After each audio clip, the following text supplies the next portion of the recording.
WhatsApp guys, आज हम देखने वाले हैं ईवीएम को क्यों कोस रही है कांग्रेस। EVM hacking explained.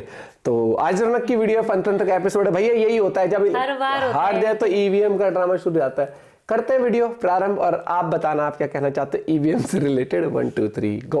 दोस्तों, जो नालायक बच्चा होता है ना, जब वो एग्जाम में फेल हो जाता है तो अपने बाप की मार से बचने के लिए वो हर बार नया झूठ बोलता है। कभी वो कहता है पापा पापा मत मारो, इस बार एग्जाम में आउट ऑफ सिलेबस क्वेश्चन आया। पापा एग्जाम से पहले मुझे कुत्ता खांसी हो गई थी। पापा आपको तो पता है पेपर से 2 दिन पहले हम मौसी की लड़की के देवर के कजिन की बेटी की गोद भराई की रस्म में गए थे, इसलिए मुझे पढ़ने का टाइम ही नहीं मिला। मगर बाप भी औलाद के इन बहानों में आता नहीं है, फंसता नहीं है। वो बिना शुभ मुहूर्त निकाले उसे पेल देता है। दोस्तों, कहने में कोई अर्ज नहीं है कि भारत की राजनीति में कांग्रेस भी ऐसी ही एक औलाद है जो साल भर मोबाइल में लगी रहती है। हर दूसरे महीने दोस्तों के साथ अय्याशी करने थाईलैंड चली जाती है। एग्जाम से 2 घंटे पहले वो किताब उठाती है और नतीजा आते ही चिल्लाने लगती है कि हाय दैया, ईवीएम हैक हो गई। इस बार भी 3 हिंदी राज्यों में अपनी पिलाई के बाद बहुत सारे कांग्रेसी नेता ईवीएम वाली रुलाई चालू कर चुके हैं। देखो, ईवीएम तो मैं 2003 से मुझे भरोसा नहीं है। ईवीएम मशीनों को लेकर के शक है। शक तो है, अब मुझे ये चर्चा में है। हंसो मत यार, वैसे ये लोग ठीक ही कह रहे हैं, क्योंकि जब मुझे पता लगा कि तेलंगाना में कांग्रेस जीत गई है तो लगा कि किसी ने ईवीएम हैक तो नहीं कर ली। जोक सपाट, ईवीएम हैक हो सकती है या नहीं हो सकती, इस थ्योरी में कितना दम है, क्योंकि हर बार चुनावी नतीजों के बाद ये ईवीएम की डफली बजाई जाती है। इससे पहले कि मैं इस पर आऊं, मैं कांग्रेस और उसके ईवीएम हैक वाले चंपुओं से कुछ जरूरी सवाल पूछना चाहता हूं। पहला सवाल, आज बीजेपी मध्य प्रदेश, राजस्थान और छत्तीसगढ़ में जीत गई है तो आप कह रहे हो कि ईवीएम हैक हो गई है, मगर कुछ महीने पहले जब हिमाचल और कर्नाटक में आप जीते थे तब क्या वहां बैलेट पेपर से वोट डाले गए थे? बताइए ना। अच्छा, ऐसा क्यों है कि बीजेपी की तरफ से ईवीएम हैक करने वाली कंपनी सिर्फ नॉर्थ इंडिया के राज्यों का ठेका लेती है, मगर यही कंपनी कर्नाटक और तेलंगाना का टेंडर उठाने से मना कर देती है? बताओ। एक तरफ तुम दावा करते हो कि हम 3 राज्यों में हार गए, तो क्या हुआ? इन विधानसभा चुनाव में हमें 4 करोड़ 90 लाख वोट मिले हैं। तुम छाती ठोक कर दुनिया को बता रहे हो कि हमें ओवरऑल बीजेपी से 10 लाख वोट ज्यादा पड़े। दूसरी तरफ तुम इस बात पर अपना सिर दीवार में मार रहे हो कि बीजेपी ने ईवीएम हैक कर डाली है। कोई सेंस है इस बात की? मतलब अगर 10 लाख वोट ज्यादा पड़े हैं तो फिर हैकिंग का सवाल आया कहां से? क्या इतने ज्यादा वोट पड़ गए इसलिए आपको डाउट तो नहीं हो रहा है? सोचना चाहिए, विचार करना चाहिए कि जापान जैसा देश जो साइंस और टेक्नोलॉजी में सबसे आगे है, आखिरकार वो देश क्यों नहीं इस्तेमाल कर रहा है ईवीएम को? क्या बात है अखिलेश बाबू, क्या बात है, क्या बात है। कह रहे हैं कि जापान वाले इतने एडवांस हैं, अगर वो ईवीएम यूज नहीं कर रहे तो हम क्यों यूज कर रहे हैं? अब कोई सेंस तो नहीं है इस बात की, लेकिन जापान वाले क्यों यूज नहीं कर रहे, उनके पास क्या चैलेंजेस हैं, ये जापान वाले जाने। जापान वाले तो अखिलेश भैया, जापान वाले तो रेप के मामले में ये कहते हुए भी डिफेंड नहीं करते ना कि लड़कों से गलती हो जाती है। नहीं यही नहीं, अभी और सुनिए, वो तो किसी यादव मुस्लिम फैक्टर पर चुनाव भी तो नहीं लड़ते। वो तो अपनी जनता से ये भी तो वादा नहीं करते कि एक बार हमें जिता दो तो शाम वाली दवाई शुरू कर देंगे, हैं? वो तो ये भी क्लेम नहीं करते हैं कि एग्जाम में नकल करना बच्चों का हक है। इसीलिए अखिलेश भैया, इसीलिए जापान वाले क्या करते हैं और क्या कह रहे हैं उनकी बात छोड़ दीजिए। आप ये बताइए ईवीएम से ऑब्जेक्शन क्या है? वैसे भी जहां तक जापान की बात है, हम हिंदुस्तानियों को जापानी तेल के अलावा उनकी किसी बात से लेना देना नहीं है, नहीं? अच्छा अखिलेश बाबू या उन जैसे जो भी लोग ये सोचते हैं या सवाल करते हैं कि बाकी देशों में ईवीएम यूज नहीं होती, वहां बैलेट पेपर से चुनाव होता है, तो इंडिया में क्यों नहीं होता? तो ऐसे लोगों को ये बता दें कि भैया, दुनिया के जिन भी देशों में इलेक्शन होते हैं, चुनाव होते हैं, उनमें किसी की भी आबादी इंडिया के आसपास भी नहीं है। चीन में डेमोक्रेसी नहीं है। कुछ देशों को छोड़कर बाकी देशों को ईवीएम और बैलेट से कोई फर्क नहीं पड़ता। हिंदुस्तान जैसा देश जिसमें लोकसभा इलेक्शन में ही करोड़ों के आसपास वोटर्स हैं, अगर वो बैलेट से वोट करवाने लगे तो जानते हैं कितना कागज लगेगा और उस कागज के लिए नेचर का कितना नुकसान होगा, बाद में उन करोड़ों बैलेट पेपर्स की काउंटिंग के लिए कितनी मैन पावर लगेगी। और जो लोग बैलेट पेपर की रट लगा रहे हैं, क्या उन्हें ये नहीं पता कि जब बैलेट पेपर से इलेक्शन होते थे तो किस तरह से बूथ कैप्चरिंग होती थी? अभी बंगाल के पंचायत चुनाव की बात करें, किस तरह से बूथ लूटे गए, क्या उसकी तस्वीरें हम भूल गए? ऐसे में अगर आपके पास ईवीएम जैसा फुल प्रूफ सिस्टम है तो फिर आप बैलेट पेपर का ऑप्शन ही क्यों चुनेंगे? और जिसकी सेफ्टी भी कम है, बताइए। नहीं, बस कह दो कुछ भी बहाने के लिए। दूसरी बात, जो लोग इतने सालों से ईवीएम को चरित्रहीन बता रहे हैं और ये दावा कर रहे हैं कि ईवीएम तो सोनम गुप्ता से भी ज्यादा बेवफा है, वो लोग क्यों नहीं इलेक्शन कमीशन में जाकर एक मशीन हैक करके दिखा देते? जो दर्शक नहीं जानते हैं उन्हें मैं बता दूं, बहुत सारी पार्टियां ऐसी भी थी जिन्होंने आरोप लगाए थे और इन्हीं आरोपों से तंग आकर इलेक्शन कमीशन ने मई 2017 में देश की 7 नेशनल और 49 रीजनल पार्टियों को चैलेंज दिया था कि आप हमारे दफ्तर आइए और ईवीएम हैक करके दिखाइए। आपको जानकर हैरानी होगी कि जो पार्टियां दिन रात इस मामले पे अपनी छाती पीटती रहती थी, उनमें से एक भी पार्टी ईवीएम हैक करने चुनाव आयोग नहीं गई।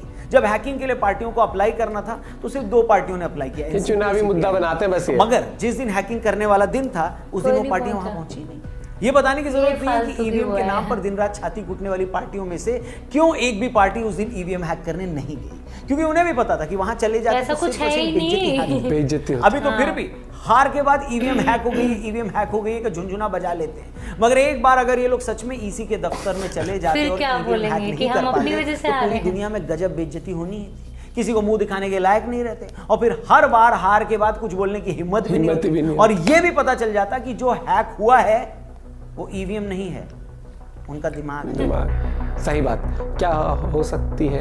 अब जब इलेक्शन कमीशन बार बार ये क्लेम करता है कि ईवीएम हैक नहीं हो सकती तो उसके पीछे सॉलिड रीजन है। ऐसा नहीं है कि हमारे कुछ बेगैरत नेताओं की तरह चुनाव आयोग भी मुंह उठाकर कुछ भी बोल देता है। देखिए, पहली बात तो ये समझ लो कि ईवीएम स्टैंड अलोन यूनिट होती है जो किसी भी तरह के इंटरनेट या किसी तरह के वाईफाई या किसी भी तरह की फ्रीक्वेंसी से कनेक्टेड नहीं होती है। इसलिए कोई भी एक्सटर्नल डिवाइस खुद को इससे कनेक्ट करके इसे हैक नहीं कर सकता। ऐसी चीजें हैक होने लगे तो फिर लोग दूसरों के फ्रिज में रखी आइसक्रीम ना खा जाए।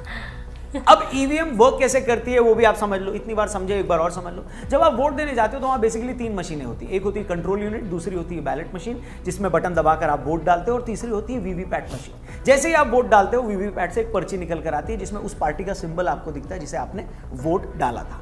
अब होता है ये है कि जब आप वोट डालने जाते हैं तो पहले चुनाव कर्मचारी कंट्रोल यूनिट से एक बटन दबाता है जिसके बाद आपकी अपनी बैलेट मशीन में ग्रीन लाइट आपको दिखती है। जैसे आप वोट डाल देते हैं वीवीपैट में पर्ची आ जाती है। हर वोट के बाद कंट्रोल यूनिट से बटन इसलिए दबाया जाता है ताकि कोई भी 2 बार वोट ना कर सके, इसलिए हर कोई ग्रीन लाइट आने के बाद ही वोट कर पाता है। वीवीपैट में जब आपके वोट की पर्ची आती है वो भी 7 सेकंड तक आपको विजिबल रहती है ताकि आप संतुष्ट हो सके कि उसी पार्टी को वोट गया है जिस पे मैंने बटन दबाया है, वोट डाला है। अब पहले वीवीपैट का ऑप्शन नहीं था तो बहुत सारी पार्टियों ने इसको भी इशू बनाया था। अब जब वीवीपैट की मशीन लग गई है तो इनकी प्रॉब्लम ये है कि भैया पर्ची हमें सिर्फ दिखती क्यों, मिलती क्यों? अरे भाई, हमारे हाथ में वोट क्यों नहीं मिलता? जो वीवीपैट स्लिप गिरती है डब्बे में, हमारे हाथ में दे दे।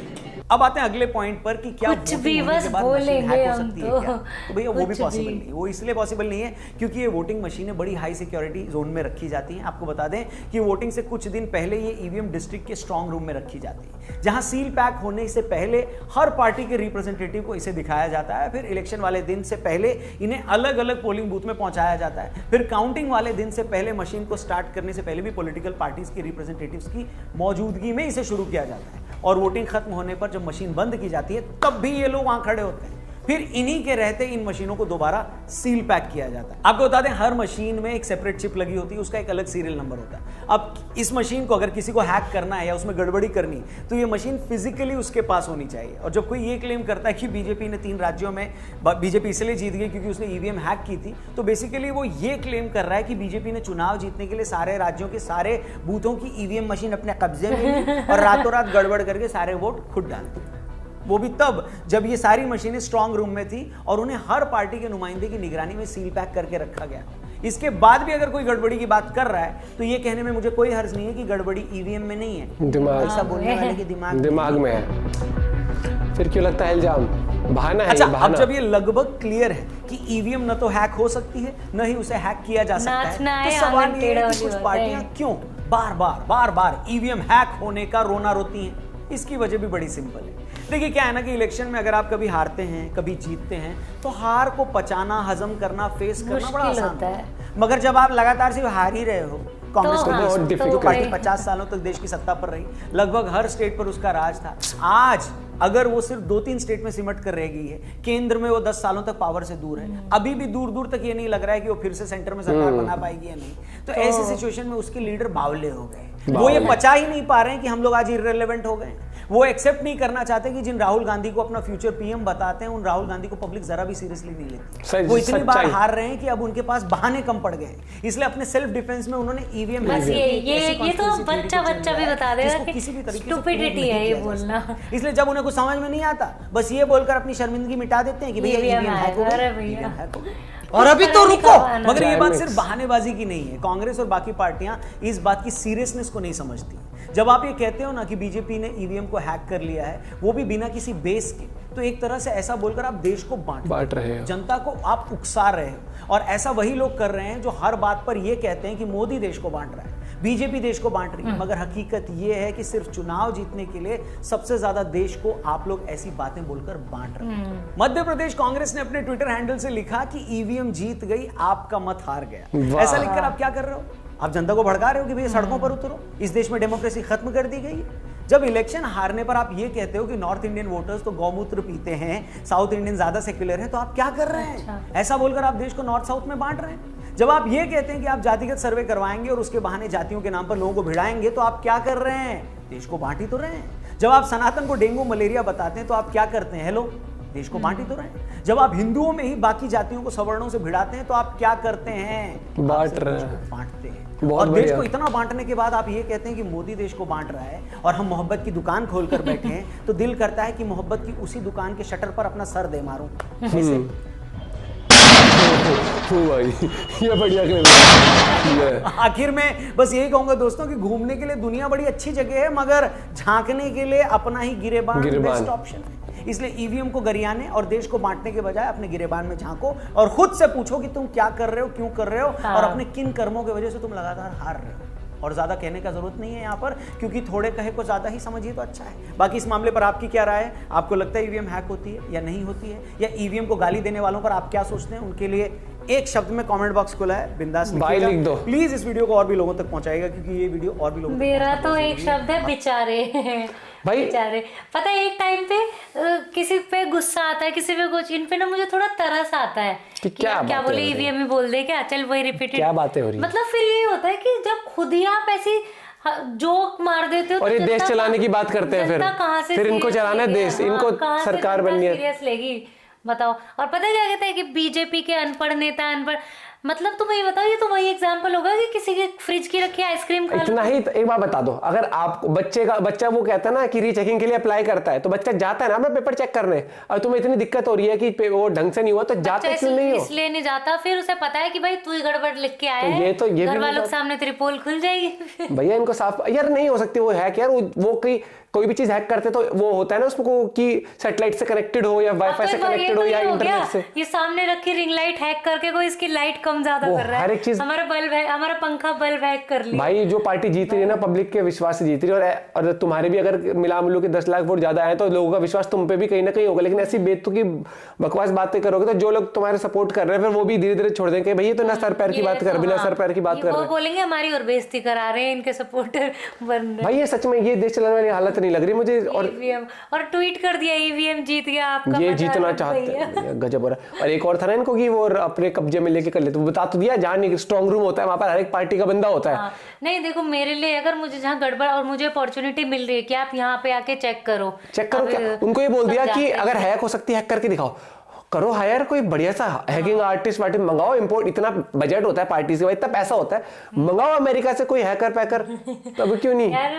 अब तो क्या कहते हैं, अब तो सच बोल दे, वो वाला डायलॉग ने बोल दिया सच। भाई आज की यही फनतंत्र के एपिसोड मुझे बहुत गजब लगता है, जिस तरीके से मैं सीधा बोलूंगा पोल खुलती है कई लोगों की, तो इन एपिसोड्स में मजा आता है। एंड भाई यही मैं कहना चाहता हूँ, डेमोक्रेटिक कंट्री तो अपना पॉइंट ऑफ व्यू जरूर शेयर करिए करें, और आंख पैर नाक सब कुछ खोल के तब सोचा को परखा करो और फिर समझा करो कि कौन आपको किस तरीके से क्या चूरन दे रहा है। यार ऑफिशियल पार्टीज की ट्विटर अकाउंट से ऐसे वो ट्वीट आएंगी हैं कि ईवीएम जीत गए, फिर इलेक्शन में मत लड़ा करो जब तुम्हें पता ही यही होना है, तो फिर मतलब इतने बड़े लेवल पर तुम क्या ट्वीट कर रहे हो, सेंसलेस बातें हैं।